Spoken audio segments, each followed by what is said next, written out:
നമസ്കാരം. നോയിഡിക്കിലേക്ക് സ്വാഗതം. പത്മജ വേണുഗോപാൽ ബി.ജെ.പിയിലേക്ക്. രാജ്യം തെരഞ്ഞെടുപ്പ് ചൂടിലേക്ക് കടക്കുന്നതിനിടെ കേരളത്തിലെ കോൺഗ്രസിന് ഷോക്ക് നൽകിക്കൊണ്ടാണ് ഈ വാർത്ത പുറത്തു വരുന്നത്. കോൺഗ്രസിലെ അതികായനായ കെ കരുണാകരന്റെ മകൾ എന്നത് മാത്രമല്ല പത്മജ വേണുഗോപാലിന്റെ ഐഡന്റിറ്റി. 2 നിയമസഭാ തെരഞ്ഞെടുപ്പുകളിൽ തൃശൂർ മണ്ഡലത്തിൽ നിന്നും കോൺഗ്രസിനെ പ്രതിനിധീകരിച്ച് മത്സരിച്ച നേതാവാണ് പത്മജ. ഇന്ത്യയിൽ കോൺഗ്രസിന്റെ പതനം പൂർണ്ണമാവുകയാണ്. 4 തവണ കേരള മുഖ്യമന്ത്രിയായിരുന്നു കെ കരുണാകരൻ, കോൺഗ്രസിന്റെ എക്കാലത്തെയും ശക്തനായ നേതാവ്. അതേസമയം തന്നെ പ്രബലനായിരുന്നു എ.കെ. ആന്റണിയും. 1970 മുതൽ 2010 വരെയുള്ള 40 വർഷക്കാലം കേരളത്തിലെ കോൺഗ്രസിനെ നിയന്ത്രിച്ച 2 നേതാക്കളായിരുന്നു ഇവർ. പക്ഷേ ഇന്ന് ഈ നേതാക്കളുടെ മക്കൾ കൂടണയുന്നത് ബി.ജെ.പി. എന്ന പ്രസ്ഥാനത്തിലാണ്.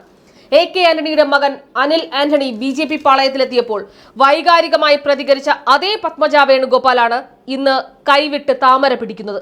20-ലേറെ മുൻ മുഖ്യമന്ത്രിമാർ, അതിനേക്കാളേറെ മുൻ കേന്ദ്രമന്ത്രിമാർ, മുൻ എംപിമാർ, മുൻ എംഎൽഎമാർ, നിരവധി AICC ജനറൽ സെക്രട്ടറിമാർ, DCC അധ്യക്ഷന്മാർ തുടങ്ങി ബി.ജെ.പിയിലേക്ക് കോൺഗ്രസിൽ നിന്ന് ഒഴുകിപ്പോയവരുടെ എണ്ണം തിട്ടപ്പെടുത്താനാകില്ല. കേവലം അധികാരം കൊതിച്ച് കൂടുമാറുന്ന നിലപാടില്ലാത്തവരുടെ കൂട്ടമായി കോൺഗ്രസ് മാറിയിട്ട് കാലമേറെയായി. ഗാന്ധിജിയെ കൊന്ന ഗോഡ്സെയുടെ പാർട്ടിയിൽ ഇവരൊക്കെ അഭയം തേടുമ്പോൾ മറക്കുന്നത് ഗാന്ധിയെയും നെഹ്റുവിനെയും ഒക്കെ തന്നെയാണ്.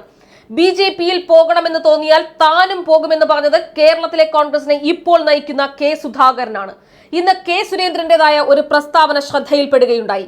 ഇപ്പോൾ പത്മജയെ അധിക്ഷേപിക്കുന്ന പലരും ബി.ജെ.പിയുമായി ചർച്ചകൾ നടത്തിയവരാണ് എന്ന്. അതായത് ഇതിന്റെ ചുരുക്കം ഇതാണ്: ഇത്ര കാലം കോൺഗ്രസ് കൊടി പിടിച്ചവർ ആ പിടിച്ച കൊടിയുടെ തഴമ്പുപയോഗിച്ച് വിലപേശൽ നടത്തുന്നുണ്ട്.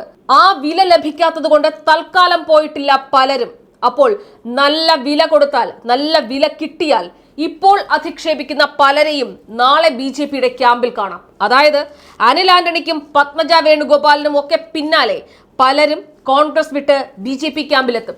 ലീഡറുടെ മകൾക്ക് കാവിക്കൊടി പിടിക്കാമെങ്കിൽ നമുക്കും അതായിക്കൂടെ എന്നാകും ഈ നിമിഷത്തിൽ കോൺഗ്രസിലെ പലരും ചിന്തിക്കുന്നത്.